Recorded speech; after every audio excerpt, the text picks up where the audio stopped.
in a way, we'd fought so hard for so long. At that point, it was unavoidable. It's the kind of the decision, in a way, to shrink um, was simple. There was no option. The the decision to keep going was almost harder, I think.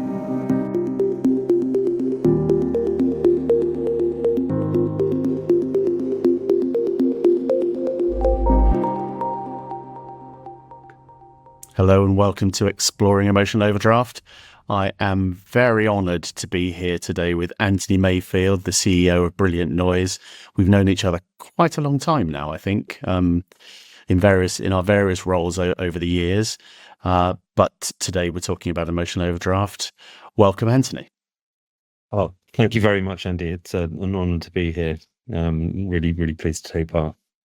Oh, thank you. Well, I'm glad you could make the time because what Antony will tell us all about his business in a moment. But I know he is absolutely crazy busy because Antony runs a digital transformation agency, specifically in relation to AI, which is, of course, what everyone is wanting to understand and talk about at the minute. So, could you just tell us a little bit about your background and how you got to where you are today?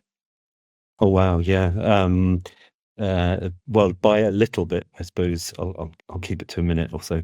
But I started out my career, I suppose, in briefly in journalism and then in public relations for about 10 years, and I left PR to start one of the first social media and content practices back in 2006 or so, at a company called iCrossing, which was a sort of big independent at the time media agency, and anyway, I grew the sort of social media part of that for about 5 years, and then founded Brilliant Noise, which was from the start a kind of as you say, a digital transformation agency, by which we mean helping people cope with and adapt to the changes that digital technologies are bringing into our lives, and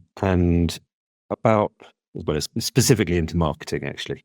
And I guess about 18 months ago, we restructured following the pandemic and a number of setbacks, and focused completely on AI. It's kind of a pivot, but it's also kind of an extension of what we were doing already, because artificial intelligence, specifically generative artificial intelligence, which is the ChatGPTs, the Google Geminis, the Claudes of this world, that stuff is still it is all digital transformation. I mean, if you look at it from a kind of an academic point of view rather than a business buzzword point of view, I think the Professor George Rejewski says we're about halfway through the digital revolution at the moment.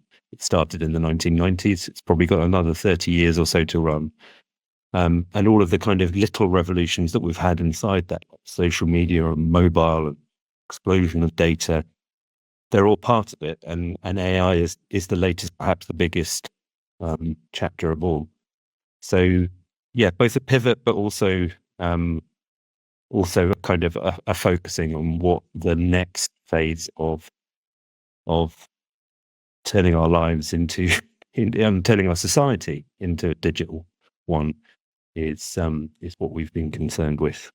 Often the most interesting bits of people's stories are there's points of inflection, and call them pivots, call them change, call them whatever they are, but those inflection points. And you've always been so considered, you've always been a great communicator.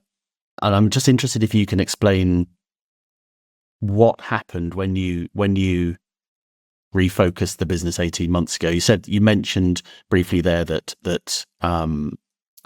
COVID had affected the business, and I'm just intrigued. What did it feel like? That's really what we talk about in emotional overdraft, really. An emotional overdraft, just for listeners who are new to us, an emotional overdraft is when you subsidize the success of your business at your own mental and or physical cost. So you're subsidizing the success of your operation at your own mental or physical cost. And that's pretty universal feeling for people. And I guess when I'm talking about feelings now, I'm just trying to understand what you were feeling like at leading up to that pivot, and then as you went through the change and then became this incredibly successful and valuable business you are now?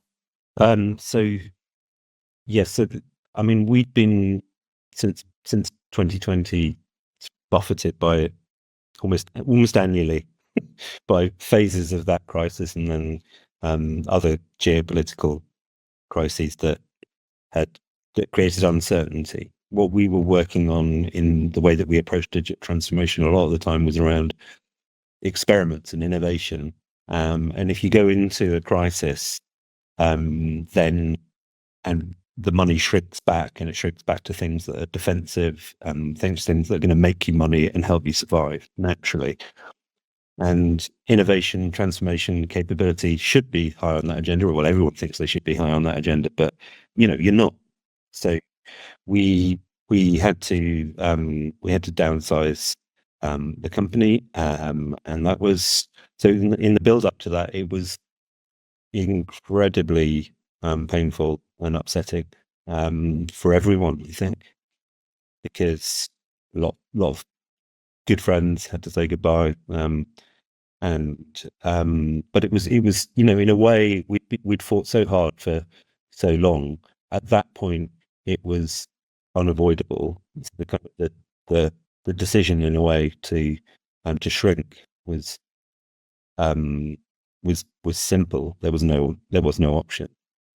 The decision to keep going was almost harder, I think. And sorry, it's interesting because you say that's a decision to keep going, and I think lots of people see changing from state as a decision, but not changing from state as a non-decision. Yes, but you clearly saw that as a decision to either carry on or a decision to change. Yeah. So I mean, we do make decisions even if we don't do things. There's a I don't know if a decision of omission is a phrase, but avoiding the issue or just hoping something turns up or denial, all of those things. Well, I suppose that some of them aren't decisions, but if you're aware of what's going on, then there is a decision to be made. So the way that we dealt with things was the way that I dealt with things as a leader in those really hard times was to set deadlines for decisions, and to set the hardest option as the default. So it's clear at a certain point you're going to risk going out of business or letting people down or whatever. At that point, then you need to work out how to close the business responsibly. That's that if you've still got the ability to do that. I mean, we'd always been a very disciplined company, so we did have the ability to do that. We did have good financial advisors, and we knew we always had a kind of plan B. Obviously, at the beginning of the pandemic, when we had a lot of cash and a good reputation, lots of good clients, that it seemed like the end of the world, but it really, really wasn't. The plan B would be, oh my goodness, we would have to downsize. By the point sort of 3 years on, where you had a much tougher decision to make, it was, well, are you going to close it down, or are you going to keep going in a different form? And so when you've got a decision like that, you've got to look at the responsible, hardest path and say, well, that is the path we will take unless X or Y can be made true. But yes, that's a pretty tough call to make. But it's the one that everybody needs you to, because they need the certainty and they need to know that you're not just kind of drifting or hoping that everything will be okay. We didn't have to do that in the end. We were very creative and very, I think, disciplined all the way through, so that we were able to build another business within the business, and we had some great clients as well, thankfully, that kept us going. So Yeah, so the emotions building up to that, it was years. I mean, it was kind of 3 or 4 years, I guess, of big ups and big downs. And that toughens you up. It builds resilience. It also wears you down. I think, been steeply into I think everybody in the business had been steeply into their emotional overdrafts, never mind just the founders and the leaders. Everyone had to dig really, really deep. How I was feeling in the build up to that was bad, and then a lot better, because once you're clear on what the options are, then you know what you're for. I mean, especially as a CEO or as a founder, you really know what you're for in a crisis. You know who you need to be. Sometimes, I guess, when things are okay or middling along, you're spinning lots of plates. But if you're dealing with really tough decisions, then you have a deep sense of purpose, and you take that on, I guess. That's such an interesting thought. But what you just said, I'm going to repeat it, not quite verbatim, but if you're clear about your options, you know what you're for. And that's such a helpful message, I think. Such a helpful thing to consider, because if we're not confronted by something that is refusing to be ignored, if we could channel some of that sooner and go, well, what am I for? What am I really for? I'm not for getting into the weeds. I'm not for, people listening might have done the self-assessment, or you might have read the book and they know there's 10 drivers, the sort of behaviors and habits behind emotional overdraft. And you could drift into those habitually. But if you keep going back to that idea of what am I for in this business, you're going to quickly come back to a place of clarity. Is that, I'm wondering how you got to that conclusion. Did you get there through necessity, or is that sort of how you're wired anyway? I think it is how I'm wired now. I don't think it was how I was wired. And that's such an interesting question. I never really thought about why I'd thought like that. But it's clear in the asking, it's clear to me that was something that I'd learned from leadership coaching, and from reading a lot about the psychology and the neuroscience of well, generally, but also of teams, and how people work, and self and identity, the things that interest me. And they're a big part of our work as well, because that's part of the kind of the digital age is not just about the digital, it's about the very non-digital biological things that are interacting with it, i.e. ourselves. And with artificial intelligence, one of the best ways to approach it is to be thinking about how you're thinking. It's something called metacognition. That's a valuable skill, because if you're engaging in metacognition or mindfulness, some might call it, then you can slightly step outside of yourself and go, what's going on here with this thought process? What are you seeing? What are you understanding? And I think years of being interested in that, I think during the good times and during the good challenges and bad challenges over the previous years, through the 2010s, I developed a way of asking myself who I needed to be for the company in that moment, and understanding that companies change and reality changes as well, often very, very quickly. That knowing that you can decide, okay, this is who I need to be today. This is who my team needs me to be. Are you there to help? Are you there to celebrate? Are you there to make tough decisions that nobody really wants to make, and explain and be really clear about how that decision is going to be made and what's going on, which takes a lot of the not all of it, but takes a lot of the stress out and keeps people focused, keeps people working as best they can, and helps them to frame it as well. Because whether, in all business challenges and all challenges in life, we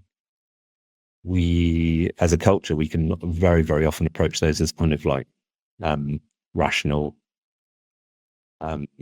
logical problems to work through, and that's useful in one sense. But we don't live in a rational world. We live in a world that has a rational layer and a whole lot of emotion going on, and that emotion is not is a reality. It's how we function, it's how we feel. We might not understand it all of the time, but it's what everyone's experiencing and transmitting to each other, and it's part of how we think about things and how we act and how we behave. So it has to be acknowledged.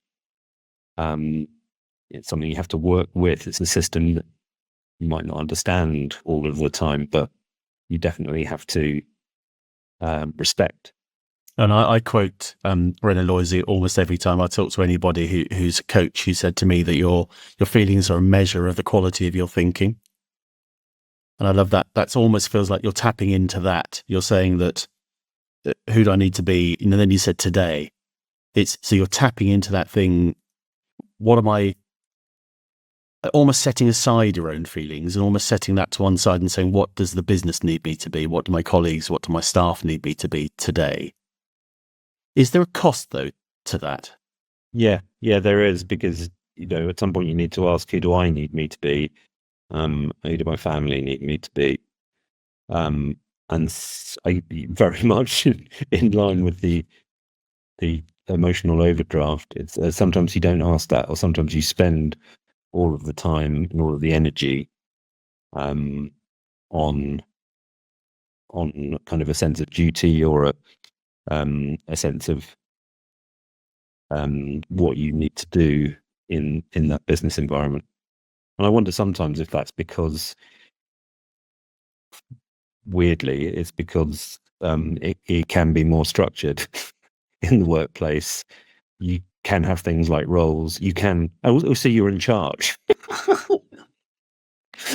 which weirdly sometimes you're not of yourself, and you're not certainly not necessarily in charge of your family or your home life or your friends' lives. That's a sphere in which you take part. I was listening to a podcast this morning. It's all about entertainment. Richard Osborne's thing is fascinating. I mean, as a business podcast, it's brilliant, whilst being entertaining. But he was talking about editing and how an actor went to a premiere of his film, and he was the lead actor.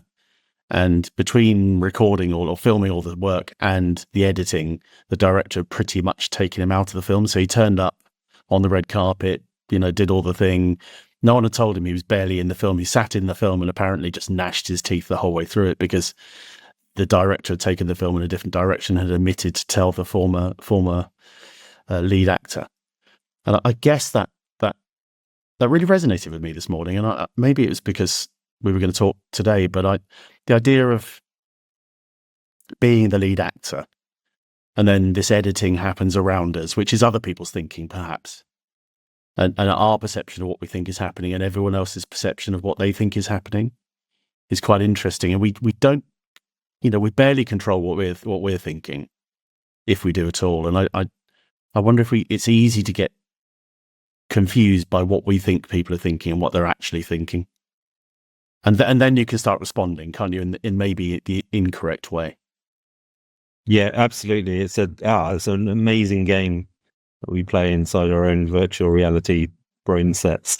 Well, it's 2020 vision, isn't it? It's crystal. Yeah. Oh, yeah. Yeah. It's great being able to read everyone's minds and know exactly what they're saying and things. And then responding to it. And I suppose that's the point I'm making, is that one of the things about an emotional overdraft is you might be responding to something that you think someone is thinking. Yeah. If that makes sense. Yeah. Yes, it does. And has that happened with you? Have you, because in leadership, you kind of almost feel you have to be double guessing people. If you can't be, well, you shouldn't be. I mean, you should be communicating as openly as you can and all those good techniques. But if you are double guessing, what does that have an implication? Is that something you've dealt with? Yeah. I think it's it gives you incredible wisdom being on a podcast. You can suddenly start, and suddenly start, yes, and that's a real waste of energy, and you shouldn't do it. Yes, I've done it all. Loads. Imagining that I know what people are thinking. I think it's like, obviously it's an illusion, and you can get over it by asking people what they're thinking, but that's not always possible. And I think but being really stark and explicit with people that you can be, that it's like, I don't know what they're thinking, and neither do you. And also, it doesn't matter. If you understand what the things are that are within your control and that are important and have a bearing on your decision, and that's all you can deal with. And the only way to be absolutely sure that nobody thinks negatively about you and nobody disagrees with you is not to do anything ever and meet anyone ever. And leading things and building things and leading groups of people is a lot of fun, and really exciting, and you can do a lot. But being misunderstood or not really knowing what people think of you, to be honest, you get used to it. I think. I think I'm a lot less. A lot less. Here's the soundbite for the. I'm a lot less sensitive than I used to be. I care, and I have my principles and my values, and I want to treat people well, and I want the best for everyone. But I also have to frame things in terms of a list of priorities, and that making everyone happy and agreeing with everyone is a really bad idea, because and impossible. Yeah.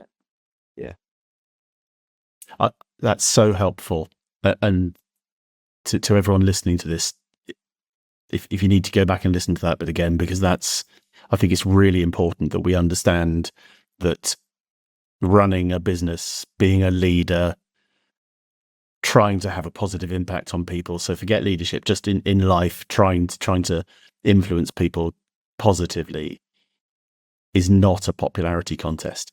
It's not about, will people like me? Will they think I'm funny? Will they be my friends? Will they? You don't need that to have an impact. You need authenticity. You need the values that Antony was just talking about. You need some form of mission or some sort of direction and consistency, but you don't need to be everybody's friend. And it's a really, really tough place to find yourself if that's what you're chasing.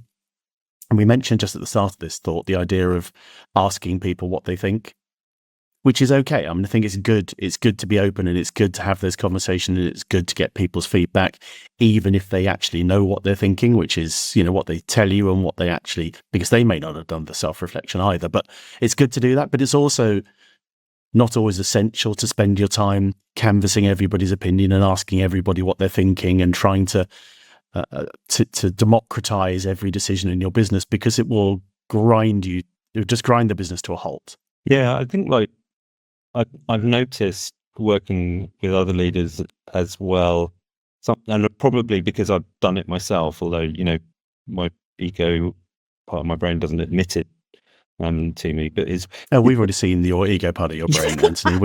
We know what we're dealing with. Oh, good. But there's a kind of sense when we've got a culture that really wants to listen to people and support people and grow people, but then they're not able to have a direct enough conversation, or they haven't got channels or ways to hear what people are thinking and saying. So they have an imagined conversation, or the management team has an imagined conversation with people, and then it gets really resentful about those people and what it imagines they're thinking. And it's kind of really weird, a really weird story where people start out really wanting to care about people and end up resenting the people that they don't know what they're thinking about. And I've seen that so many times with businesses I've been in and clients I've worked with, where you end up with this conversation, which is, do you know what? I don't think they're a great fit. I don't think they're culturally right for us. I'm not sure they're the person. Probably made a mistake. I think we'd be better off without them in the business, and they'd probably be better off not to be here. And you can get to that point really quickly, never having actually explored that with the person, never really trying to understand what they're thinking. This is called an inference ladder, I think. You get to the top of this inference ladder and you're poles apart almost through misunderstanding or miscommunication. And then the conclusion for leadership teams often is, well, I think they should go. We should find someone who's a better fit. And yet you see the pattern repeating. And so I mean, that would, if we're talking about the emotional overdraft component of that, how much easier would it be if you had a member of staff who you realized that was happening, you went and had the conversation at the right time with them and said, this is how, when you do these things, this is how it feels to me. I'm sure that's not your intention. And they might go, well, yeah, that isn't my intention. Actually, I want you to feel like that. I want you to feel crap. And I want you to feel like I don't care. But I don't think that's what they're going to say. What they're likely to say is, that wasn't my intention at all. What I was doing was this. And there might be a realization, and you can have a little tiny correction and a proper conversation. And lo and behold, that person drops back into being a great member of staff again, and everything moves on. And you don't have all the consequences of the lack of continuity and all the distraction of trying to find a new member of staff and the cost of recruitment and or not doing all the things you should be doing as a leader in the business in the first place for want of a conversation. So I definitely think conversation is important, but trying to listen to people all the time and trying to interpret that all the time, expecting them to even be able to communicate with you all the time is a fool's errand. I also wanted to just try and drop this into conversation because it sounds like, we've got this business that was buffeted by COVID and geopolitical and so on. But you have an absolutely fabulous business right now, and I know you're batting work away almost. It's that's the impression I get, certainly. That everyone wants. My first job was in PR, didn't I? Yeah. yes, yeah. But everyone wants your time, and everyone wants your insights and your team's insights. What's that felt like during the last 18 months or so? What's that journey felt like? Because it's a very different thing, isn't it? Yeah, well, I mean, it's been gathering pace. So really delighted to say that is true. At the moment, we're having a lot of conversations, a lot of leads, and we're fully booked up. I think what it feels like is wary. There was the reason that we survived this long after going through some big bumps was probably because of, in 2017 we had a cash crunch, we called it. It was where we nearly ran out of cash through exuberance and carelessness, and we always knew that there's one rule in business, and it's don't run out of cash. Was it 70% of businesses fail? Yeah, through lack of cash control. But until you've felt the pain of, oh my God, I might be about to crash it because I didn't think this far ahead, and maybe we shouldn't have taken on all these clients paying it 120 days, and then you until you actually feel it, you don't really know what that means. And so after that, we had a 3 month rule and then the 6 month rule around building up reserves, around costs, the usual. But the discipline on cash ever since then has been absolutely minutely on point. So now, why I say that is that now at the point where we're going through this sort of phase of a lot of demand and very exciting, I'm really pleased because the work's paying off and it's growing again. But the difference, I think this is that I don't think I feel any kind of inevitability about an upward trajectory, and so I'm probably a lot less, even if it becomes even more successful, not as confident as I was in the manifest destiny of the agency to become or the consultancy to become a giant in its field, etc. I know that the upward path has to be fought as hard as the downward is. It's still a challenge, the scaling and the different things that you go through as you grow are really, really difficult. And what you absolutely can't allow, the equivalent of running out of cash is running out of humility, I think, like when you're on a growth path. And so, yeah, that's it. We haven't been through a humility crisis, but we've been through a hubris crisis. I don't know. Not really describing it well, but like, I'm really excited and pleased that the business is working so well. But at the same time, I'm healthily paranoid, watchful over, okay, and where does complacency creep in? Where do people become arrogant? Not people. Yeah. Oh, actually, that's another thing. Going back to our point about when we're imagining what other people are thinking within an agency. I think that's one of my pet. The words I try to ban in any kind of team meeting, especially in leadership team meetings, when people start talking about what people think, like as if everybody is a mass over there that believes one thing, or the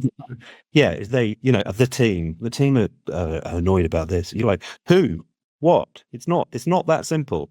It's basically it's othering, because everyone, when we get into a group, we love to define ourselves as different to the other group, and that's the same for a management team or people who work on a different floor or in a different room. It's so basic as a part of human nature, but it's really corrosive and gets in the way. So yeah, but anyway, coming back to the point about how I feel now, I feel really great and really happy and excited, and this also because a lot of the promise of digital transformation for people being able to work better and do better work and have better lives was not in any way realized so far in the world. I mean, GDPs go up and down, but quality of life, work-life balance, all of that stuff is absolutely horrific still.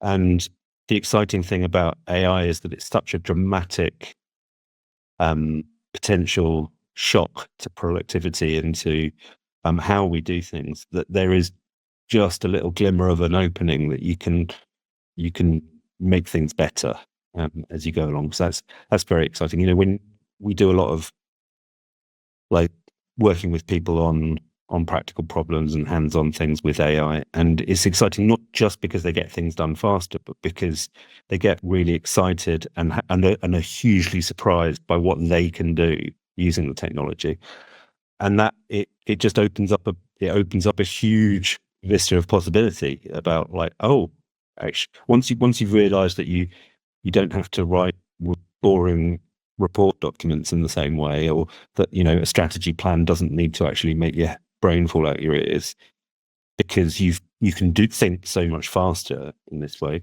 It's at first it's like, brilliant, I've got the afternoon back, but then quite quickly afterwards, you start to build it as a habit. You're like, we can work completely differently, and all of the things that didn't ever make sense, like giant meetings with 20 people in, and like emails that I don't get them often because we moved up to Slack. I got an email the other day that took me 10 minutes to figure out what the hell I was supposed to do in it, because it was a massive multi-threaded chain of mail about this subject. All of this stuff that's from digital technology, but makes no sense and is a complete waste of time. There are opportunities to redesign it all now. So that's very, very exciting. It's exciting as well because there are opportunities to create value and build a business and create jobs for people. But at the same time, if you're not careful, it could all go south again. And emotional overdraft doesn't go away. I mean, it's there, and it's a very useful place to be. I mean, we need to dip in and dip out. Do you find you're more able now to dip in and then kind of repay that overdraft emotionally, sort of mentally, physically, or are you still trading in an emotional overdraft? And if so, why? And how is it different than it might have been, say, 3 years ago? It's a really tough question. It is really tough, because no, that's the point. I know, and that's why that is such a useful book and such a useful challenge. But it's a bit like, I mean, you're using the analogy of an overdraft, the analogy of taking on debt to do something.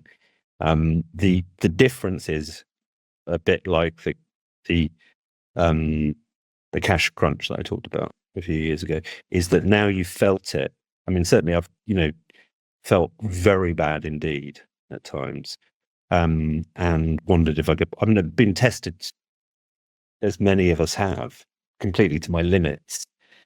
And so I think that I'm more deeply aware of the urgent need to repay that overdraft as quickly as possible. And that it isn't something that necessarily I can return to in the future. I might need to dip in, but my greatest hope is that never again, to the extent that I had to during the early 2020s. And as I say, like, the company ran, in terms of cash, always ran so much better because of that crisis. Maybe my hope is that I will too, as I will get a chance to rebuild emotionally as well. It's a metaphor, so I don't know, but I sense that I'm kind of just about in the black. But I sense that unless I keep up with the payment plan, that I will not stay in the black. I think at the moment I could really do with making sure that I go back to some really good habits that I had before around holiday, around breaks. The one thing actually that we did, I don't know, this might be a whole other conversation, but the one thing that we did during the hardest time was we were part of a study by the University of Sussex into the 4-day week. And it was their neuroscience department, made it doubly interesting for us. So we had a lot of us go through brain scans and were tested in all sorts of ways. Biologically, the blood taken, doing response tests, all these sorts of things, and being in an MRI machine for an hour or so, doing functional tests, and then did that again at the end of the 12 weeks of trying out a 4-day week. And there was a sense that, like, as we went into a crisis mode, that, so you'll get rid of that now straight away. But we didn't. We kept it. And so I redefined what the overdraft was. And in terms of time, it's 4 days, not 5 days. So yes, I do work on Fridays fairly often at the moment. But I know that what I need to do is to get back to the point where I'm not, because it is possible and things were better. I will say, though, that in terms of emotional overdraft, the scientist who was carrying out the study said that I think I was the only person in the study who got worse. Well, but and she was like, fair enough, because I know what was happening at the time. But so there was a neurological and psychological deficit that I incurred during that time, and so a measurable deficit. Very in that measurable. Sense. Yeah, I mean, I've still got the data, because they give you all the data after the trial. So they give you this whole bunch of files, and you download something called fMRI Cron, which is an academic software package, and you can have a look through your brain. You can look at all the different bits. It's mad, really, really mad. But yeah, so I hadn't thought of that, but that was literally an emotional overdraft being charted. This is so interesting. I wonder if it's as simple as you are the owner of the business, and to some extent you're keeping that away at your cost. You're keeping some of it away from your team, even your leadership team, even your family. Do you think you were doing that? Were you taking some of it on? Were you almost literally taking on that cost for them? Yeah, so I should clarify, when I said I was the only one who went down, I meant in the whole study, not oh, crikey, right. Oh, okay. Like, I was definitely the worst off. I mean, I hadn't actually thought of that in terms of, isn't it interesting that other people's were either stable or up after 12 weeks in terms of live vitals. But yeah, I mean, probably. But I think it would be like that period of time was an extreme test of or an extreme challenge, and perhaps there were all sorts of things going on, but perhaps I felt it or experienced it really deeply. But I don't think it was a sense of like taking it on for other people. But then that's just my sense of it. So it'd be like a like, so I expect if you were a mountaineer or an explorer or I don't know, or even like a chess expert or someone going through exams, like intense, like if you did your medical exams or something, and you had to. I'm sure, like if you measured students' vitals at the beginning and the end, they're probably worse off at the end because they've expended so much energy. They probably haven't exercised, looked after themselves in the same way. That's how we use willpower. It costs. So yeah, I mean that was my my mountain to climb. You said that you work hard to repay the overdraft now, and you try and stay in the black as often as you can. Is there anything specific you're doing? Are there things that you're doing differently now that you didn't do before, that you're trying to do now? Because I know this is it's about behavior change and behavior change. I mean, I'm not a huge believer in willpower. I'm a believer in changing habits. Have you managed to change habits? Are you doing things differently, or is it just that it's just easier when there's a bit more money and a bit more growth and a bit more positivity?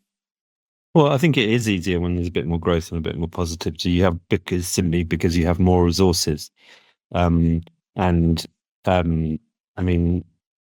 think that, but in terms of good habits, I'm always reviewing habits and always trying to come up with slightly better ones. And so it's simply things like having a morning routine and tweaking that, and trying to work on having an evening routine as well. I think that will be like during the working week, an end of day routine, which I think would be a really healthy thing to do. So what the habits I'm working on at the moment are around physical exercise, and I think once I get back to a regular routine at the gym and a bit of yoga as well, which was incredibly useful to me, and I've let lapse perhaps over the last year. We've got those things back, then a lot of other benefits come in. But it's about time for reflection, time for planning and thinking, regular holidays. I mean, all of just the very, very simple things. I think they're the ways that you can tell that you're getting back into the black and you're staying in the black emotionally. And I mean, I guess in a sense of being able to cope with surprises or shocks or new demands that come out, means that, well, I think during the hardest times, it's like, if another crisis comes up, I'll be like, well, add it to the pile. But if you're maybe a bit better, then you feel like you can turn towards it and be of service to people, and all of those sorts of things. But yeah, a little bit more reading, a bit more exercise, more of a social life, I guess. It sounds really miserable. Oh, but it's what's occurring to me whilst you're talking is that on the face of it, you'd think business had been buffeted, cash crisis, everything's tough. It's obvious and easy to understand how an emotional overdraft will build up in those circumstances. But I think in as you sort of bounced out of that and you're on this big uptick, it's equally easy to be deep in an emotional overdraft with different things and for different reasons. But what I've just heard you say is that you want to do more exercise, you want to get back into the yoga, you spend more time with your friends, that you're working on Fridays, and emotional overdraft goes, and now I'm feeling crap because I shouldn't be working on a Friday, and now I'm feeling bad about it, and it just layers a little bit more stress on. So it's equally but different when you're busy and growing and seemingly successful. I've spoken to people on this podcast who are doing incredibly well, but there's one guy was blacking out and had to have a doctor tell him he was unwell, and he said, no, I'm not. We're doing really well. We're doing great. So it goes on there, and I wonder. I'm just going to really encourage you not to just reflect on what it is you should be doing, but to do it. This is not my place to counsel you here, but to make the time and prioritize you a bit more, because clearly and we all know, and that's the thing. And then you think, I should be doing. I feel bad that I'm not going to the gym, and I feel bad that I'm not doing the yoga, which just adds more layers of thinking. But it sounds to me like you're almost in danger of being more in the red than you should, more often than you should, but just for different reasons. Yeah, no, spot on, actually. Yeah, just do, not think about should, but just do it. I wonder how you could, because there's no just about it. It's not easy. This is habit change, and we know there's a whole genre of books on habit because it's such an easy thing to talk about and a difficult thing to change. I wonder how you could maybe, how you might design your system to help support you. There's no just, but how could you actually do it? Is it getting help from other people? Could maybe people remind you? Do you need people to, get in your diary and block you out? Or do you need help, or what might do it? Yeah, that's right. I think it's probably a case of making appointments for those things. That really works for me. So, like having a class, doesn't take much. One yoga, but I'd love to do yoga every 2-3 times a week, but one a week will see me right. It's really good. And why does yoga do that for you? Because not everyone, that's absolute nonsense, Andy. Lots of people talk about yoga and how great it is. What is it doing for you, do you think? Oh, so when things are going really well, I guess, in looking after myself, there'd be 3 types of exercise that are amazing. One is yoga, one's weights or weights and some cardio, maybe boxing, and then running, and they're all very complementary. And in fact, if you take one out of those 3, I think that you're kind of missing something. So if you're doing, I really like doing weights and that kind of stuff. My body likes it. But if you're doing yoga as well, you do the weights so much better because your posture's so much better. But also there's a kind of because some of the yoga that you can do, there's a type called yoga nidra, I think, which is basically the advanced lying down, they call it. It's so good, but it's they're like pressure valves. They release stuff. But yeah, if you're doing the stretching, you're doing the weights to keep muscle on and your bones in shape, and a bit of running, that's an amazing mix. So it works really well with those other things. But yoga works particularly well. I did some classes. I started out by doing one-to-one classes because I was very nervous about going to a yoga class. They tend to be, a lot of women and a lot of people who are a lot more flexible than me in yoga. That's just the demographic, the way that it skews. Partly at that, and partly that people do what they're good at. So if you're a big burly chap, guess what? You'll go and lift weights.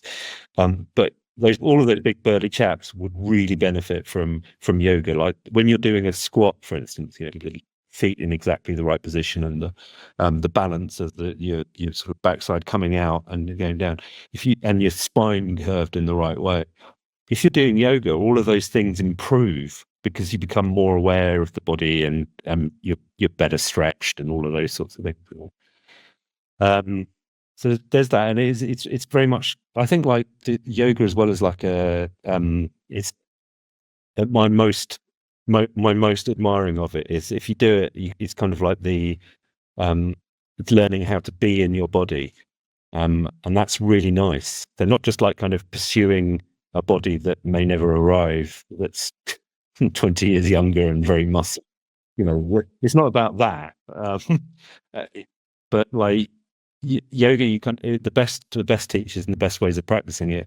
You just kind of get into what it's like to be in a body and stretch. I found like after I'd been doing it a while that even going on a long plane journey was more comfortable because I'd be sitting in a better posture. My feet would be flat on the floor, my legs would be straight, my back. It's just, and it's not that you ever lose that afterwards, but the more you do it, the better it feels. And it's been a few months since I did some classes, and I can feel it like just ebbing away a little bit. Just the spine not quite as supple as it was, and I am not flexible. Even when I've been doing 2 years of solid, like 3 classes a week, I still can't do a forward fold on the floor. It's still embarrassing. But nobody. It's like anything else. Nobody cares. So, no, it's remarkable, isn't it? How little people care. They're much more interested in their own downward dog than the fact that you're like sweating in the corner and trying to do a press up. I had one other question that occurred to me whilst you were talking there, which you seem like the best possible person to ask this to. And you mentioned about your routine in the morning and routine that you want to sort of develop a routine in the evening. I read a lot about digital detox, but it's not quite the phrase I wanted to use, but this idea of unplugging from the phone, unplugging from social media and so on. And yes, I find myself using AI more. I find myself reaching for the phone more. I'm watching, I don't know, some TV program, and I'm a very curious person, so I want to look up what I've seen them in before. And I know the rule is you shouldn't look that up on Google. You should try and remember, but it's better for your brain. And so I find it very difficult to switch off. Is that actually something that we should be trying to do? Is that something that would help people calm more? And I don't know what the technical terms are for all those things that it does to your body, but is it something we should think about? Because it seems that actually could be quite a simple thing to do. Yeah, I have a lot of thoughts. It's a big subject. I think it's like a digital detox. I mean, not using your phone all the time is probably quite healthy. I mean, I mean by detox, I mean an unplugging rather than a take a month off. I mean, try it out, see if it's nice. But I think like I think it's like with all things, it's like, again, the metacognition thing, the thinking about thinking, or the just be a bit of self-awareness, which again yoga really helps with, is like, what's going on with me right now? What's happening? How am I sitting? How am I breathing? How am I feeling? Just checking in with yourself like that. So if you're on a phone a lot, and I've got a real soft spot for TikTok. It's really, really good, but it is really like, it's too good. It's like I've got a soft spot for cheese, but I should probably have a cheese detox every now and again, and not just eat cheese. So it's what activities are you doing and how are they making you feel? I find it hard to. I haven't actually tried digital detox. Maybe I'll give it a go, but I prefer to try and shape my use of those technologies in the same way as I shape my use of everything else, which is by saying, now's the time for this, now's the time for a break. Yeah, I mean, and if I'll make a plug for an app, there's an amazing app called One Sec, which my son introduced me to, and it's very popular with the Gen Zs. It basically makes you take a breath before you open an app, or you can do something else like try and solve a little puzzle or something. And what that does is just make it slightly harder to open. Well, I've got it. Here's the sad thing. I've got it set for TikTok, and it's really worked. So if I try and open TikTok now, I'll show you what happens on the screen. But the sad thing is, of course, I've also got it set for LinkedIn because I'm a business nerd, and I'm addicted to that. So that's my phone on One Sec trying to open TikTok. It kind of blanks out the screen and makes you take a long, deep breath. And you can see it also says how many times you've tried to access it in the last 24 hours. And thank God it says one, because I used it 46 hours ago. So it's really worked, not as a way of stopping you from doing it, but there is, It's that beat, isn't it? It's the pause. it's the pause, because what we constantly remind ourselves, but then forget, is that we make decisions and then we make up reasons for those decisions. So you open the phone, you see an app, you open it, and you haven't thought or decided any of those actions because it's habit or because your mind wants to get a dopamine hit. So if you interrupt that, it's fairly simple to cut down overuse of certain apps. But you've got to be, first of all, be aware that you've maybe got a bit of a problem. And since I've been so self-revelatory on this podcast, I realized that I maybe needed to modulate my use of TikTok when it played a little video to me of a sausage dog being walked and said, maybe time to take a break and go outside. And I was like, oh my life, TikTok's telling me I've had enough. I mean, that's like the bar. You can't, if I don't think it's ever happened to me, but if the bar, it's like people telling you at Las Vegas, I think you've had enough, I would feel a sharp jab of shame and leave the pub immediately. Like, it's that, yeah. If you could walk. Yeah. LinkedIn does not do that for you, and it should. But you can also set 1 sec to say, you've been using this app for a little while. So are you sure you want to still be doing that? Which is a useful reminder. Because especially like LinkedIn, actually, especially TikTok, you can, if you've ever been ill and looked at TikTok, you can be on there for an hour with like, and not notice it's gone by. That's a great tip. Thank you. And this idea of being deliberate or taking a pause and noticing is really important. I think it's one not to, in all of the way that Antony tells his stories, and they're so easy to listen to, that idea of recognizing that you might be making your emotional overdraft worse, recognizing that you might not be doing the best thing for you, just giving yourself a pause just by itself often helps you to then do something different next. That's the point, isn't it? And that's why I think emotional overdraft is such a useful expression, because if you think, maybe I'm digging into my emotional overdraft, maybe I've been in here too long, perhaps I need to create an app for this. But there's that, just thinking that will probably cause you to do something differently, which is more likely to be of use to you, of service to you than not. I think that's the way I tend to see it. So it's a great practical example of what we're talking about there.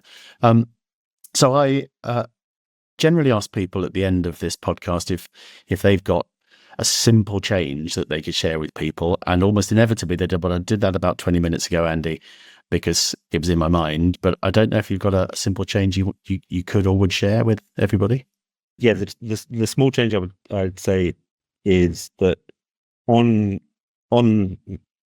modern AI apps, especially if you have a premium one, with something like ChatGPT, you can have conversations with them, and if you ask it to coach you or ask you some basic questions about something, then it will. So I created a little app just for myself, but you can do this. Anyone can do this. That asks me a set of questions in the morning, and I talk to it as I'm walking along the street or through the park. And it just helps me set up my head for the day. Instead of just falling into the day, it's like, what's the priority?